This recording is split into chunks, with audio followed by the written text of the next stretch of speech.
আগে একটা বডি করতে।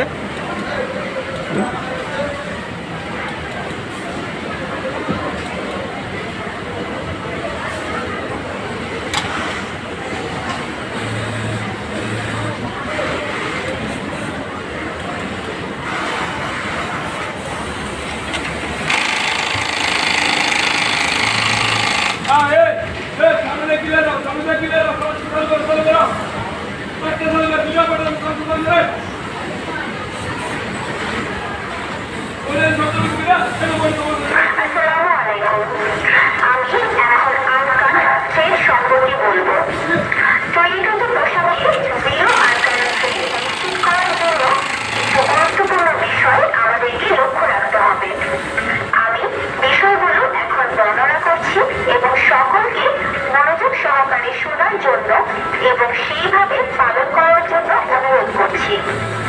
1. মেশিনে অটো ট্রিমার কার্যকর থাকতে হবে। 2. মেশিনে ওয়াইপার ফাংশন চালু থাকতে হবে। 3. মেশিনে থ্রেড সঠিকভাবে কেটে নিতে হবে। 4.